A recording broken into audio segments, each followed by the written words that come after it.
«Призрачное небо» 1971 года. Полная история Д.Б. Купера. В истории мировой авиации и криминалистики есть лишь одно преступление, которое одновременно восхищает своей дерзостью, безупречностью исполнения и полным отсутствием ответов.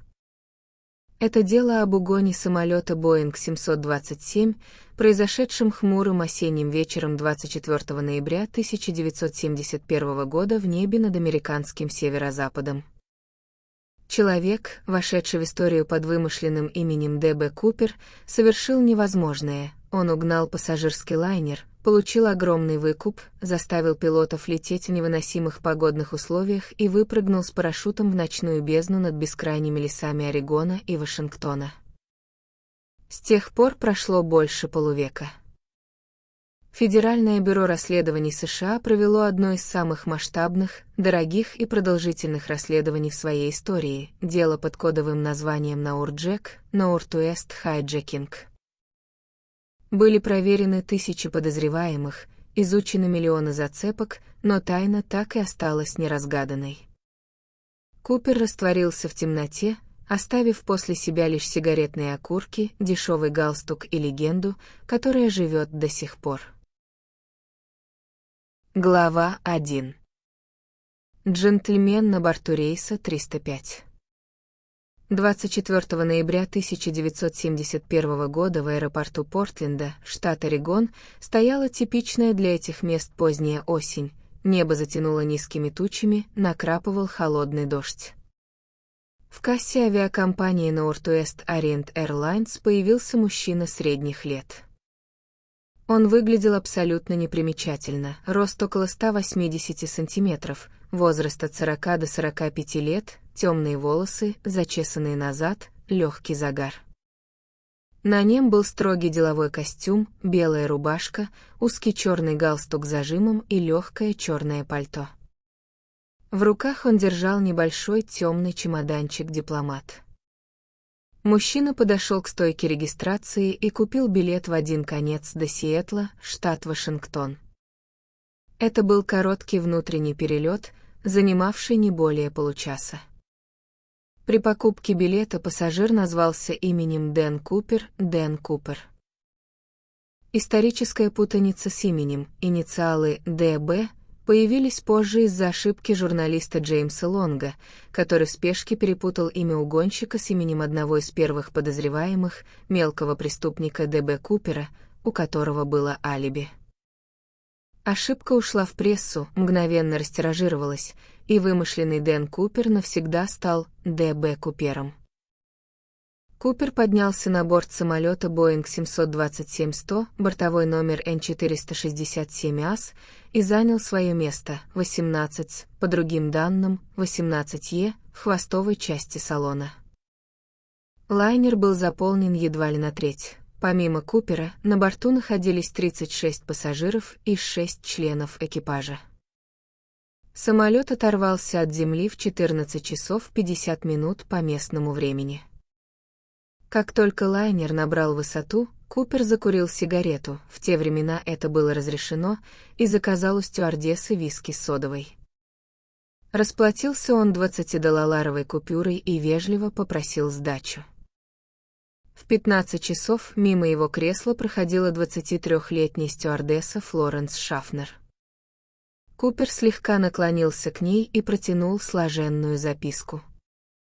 Шафнер, привыкшая к знакам внимания со стороны одиноких бизнесменов, улыбнулась, взяла записку и, не читая, опустила ее в карман, решив, что это очередной номер телефона. Купер заметил это, наклонился ближе и тихо, но максимально спокойно и уверенно произнес: «Мисс, вам лучше взглянуть на записку. У меня в чемодане бомба». Записка и демонстрация оружия. Флоренс Шафнер послушно достала листок. Точный текст записки остался неизвестным, так как Купер позже забрал ее обратно, но, по воспоминаниям стюардессы, там было аккуратно написано, крупными печатными буквами, сделанными фломастером: «У меня в портфеле бомба». Я воспользуюсь ей, если посчитаю нужным. Я хочу, чтобы вы сели рядом со мной. Это ограбление.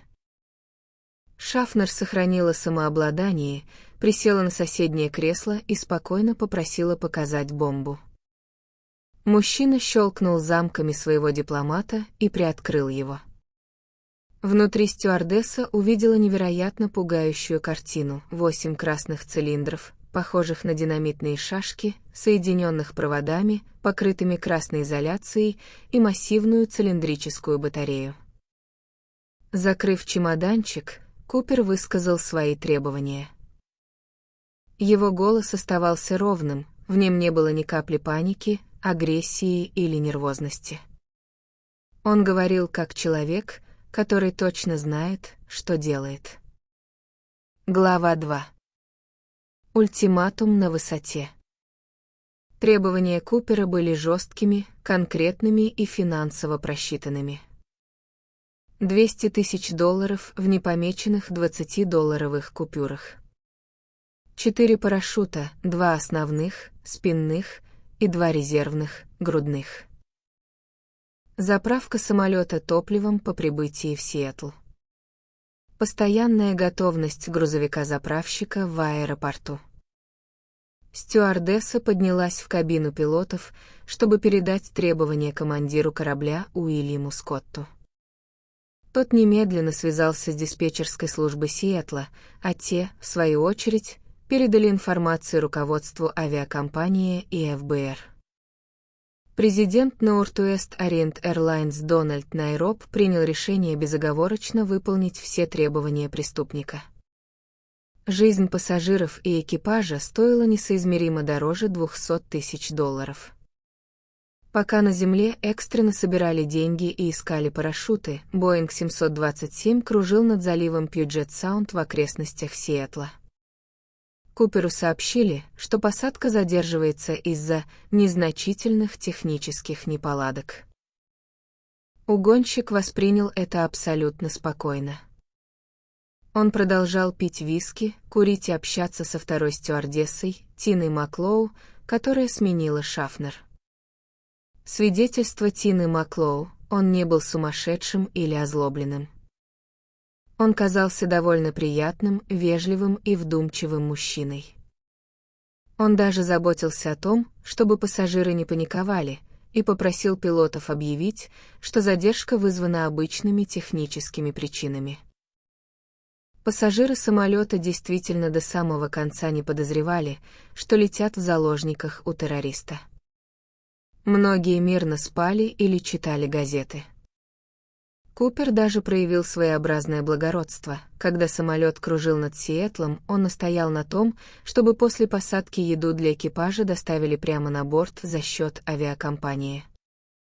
Сбор выкупа и парашютов.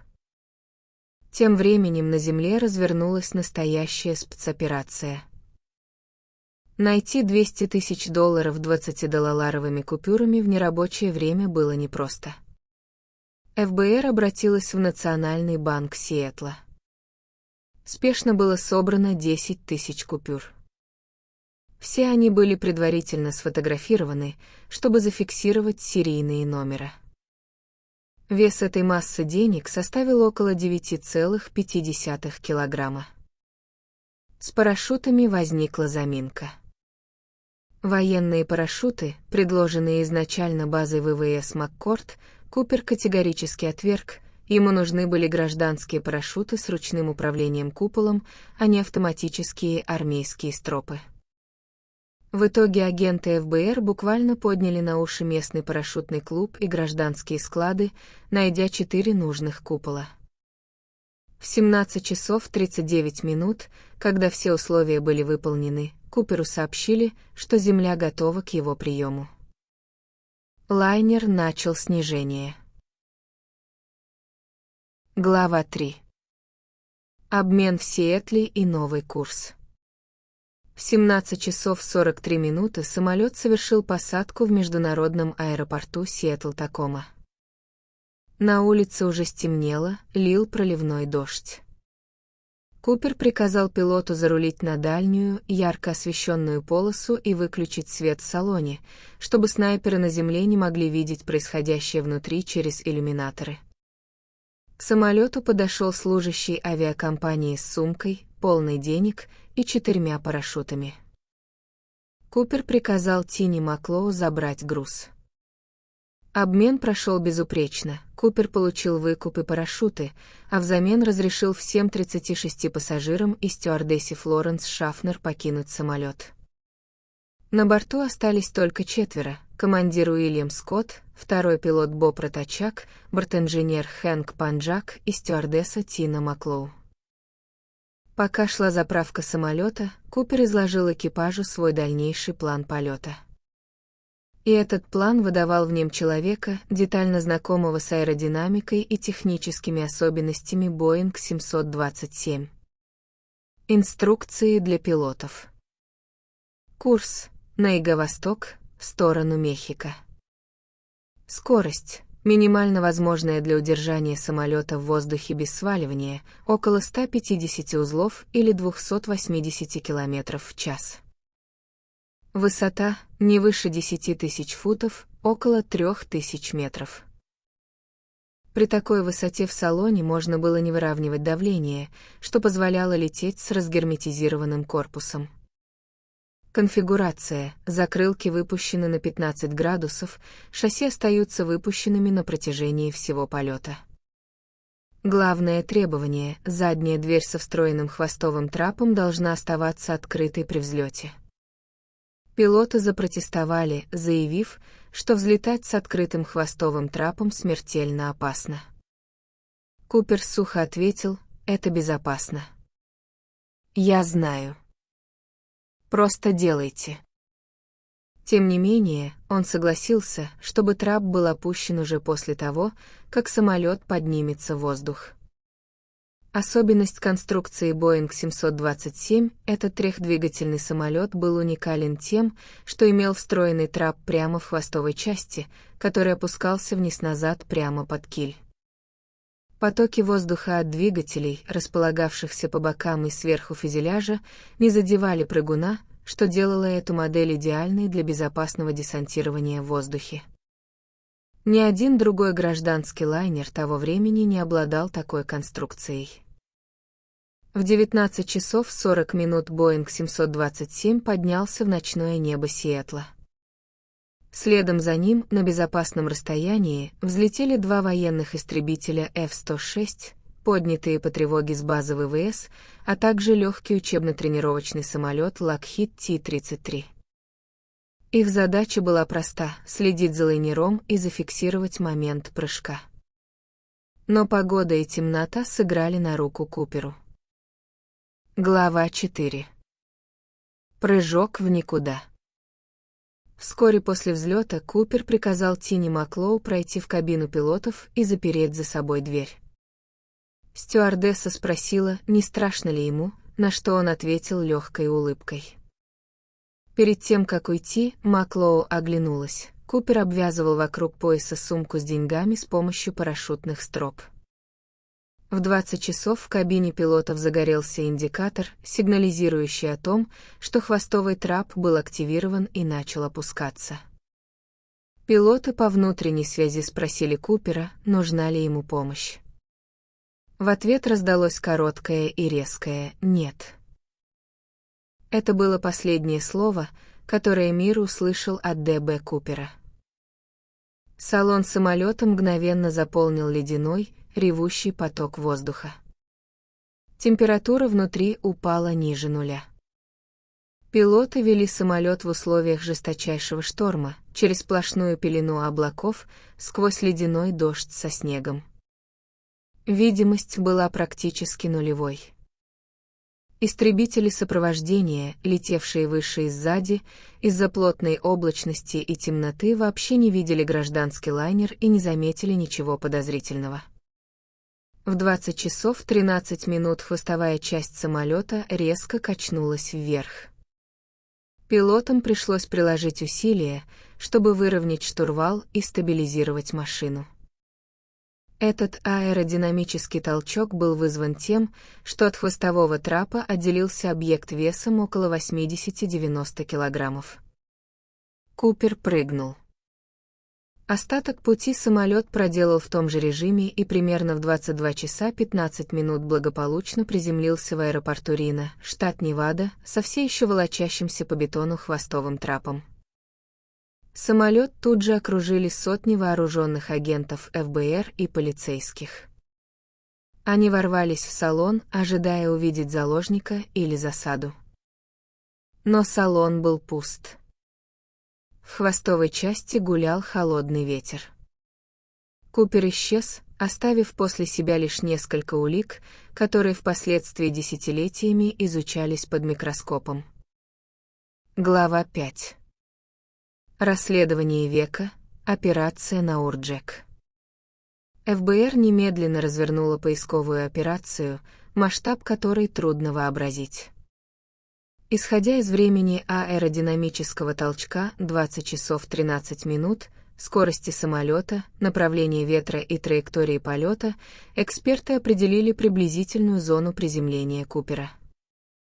Это был район озера Мервин и горы Сент-Хеленс на юго-западе штата Вашингтон.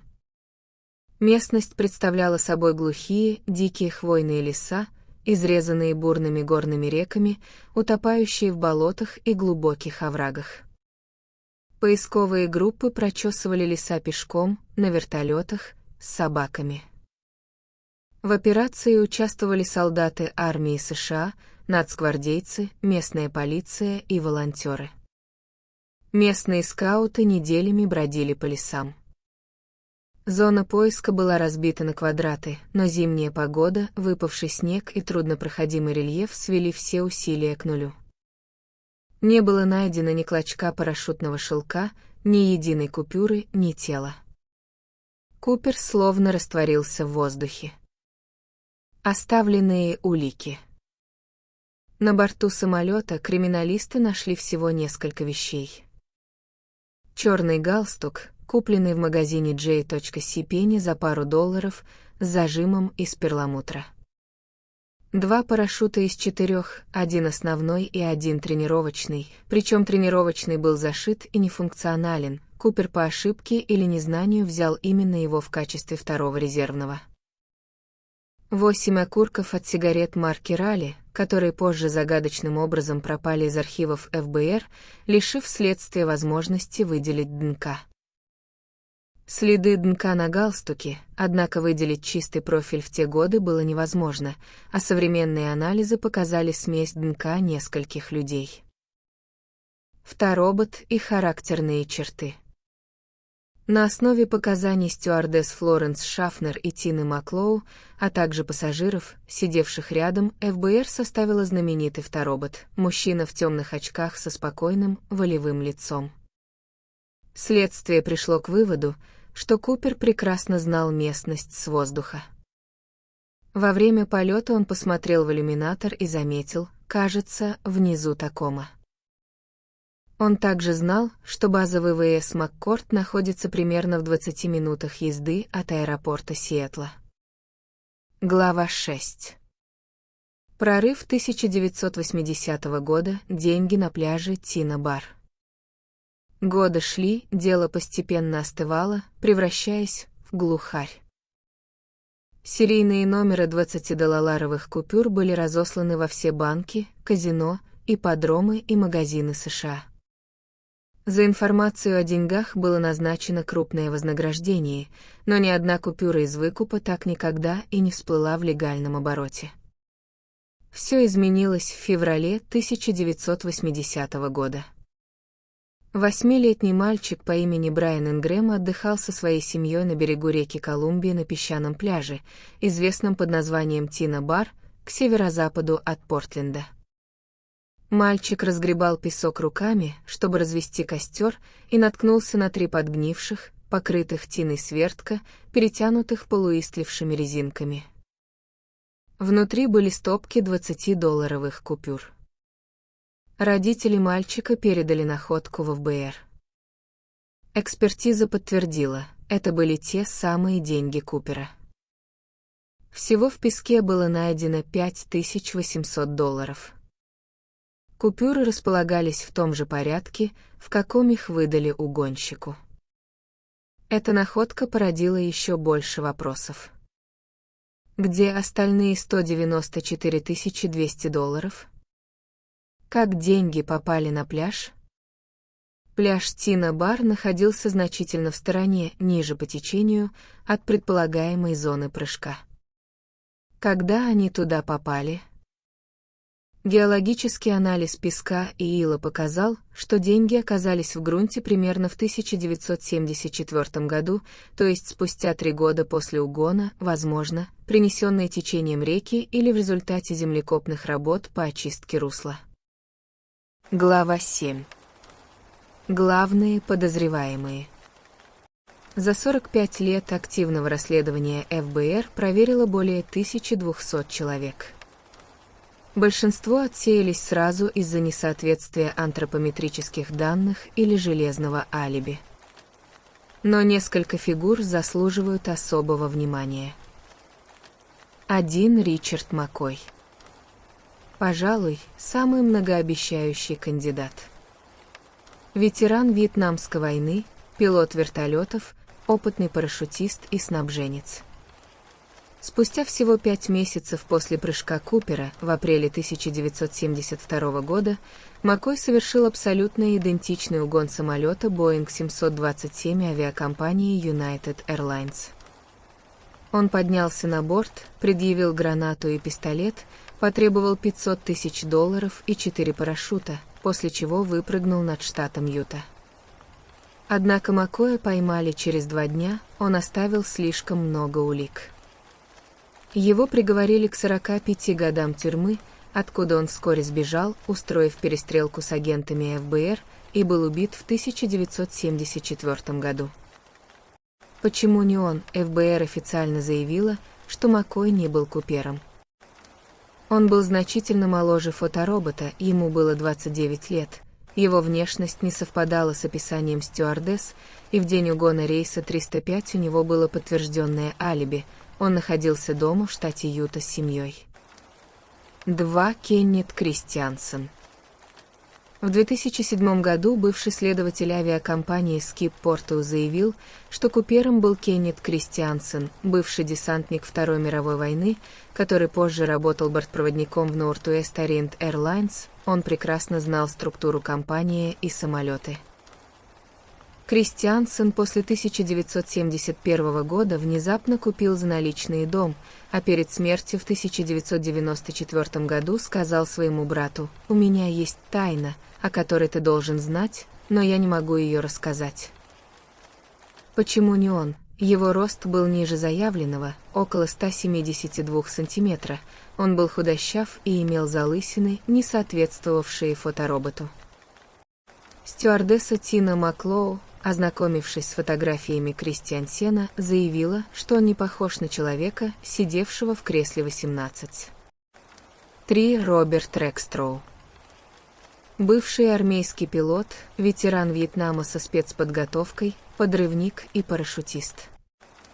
В конце 1970-х годов у него были серьезные проблемы с законом, его судили за мошенничество и кражу госимущества. Рекстроу внешне был поразительно похож на фоторобот Купера. Группа частных расследователей во главе с Томасом Колбертом в 2016 году выпустила книгу, в которой утверждалось, что Рекстроу и есть Купер, а ФБР просто скрывает правду. Сам Рекстроу всю жизнь двусмысленно уклонялся от прямых ответов, явно наслаждаясь вниманием прессы.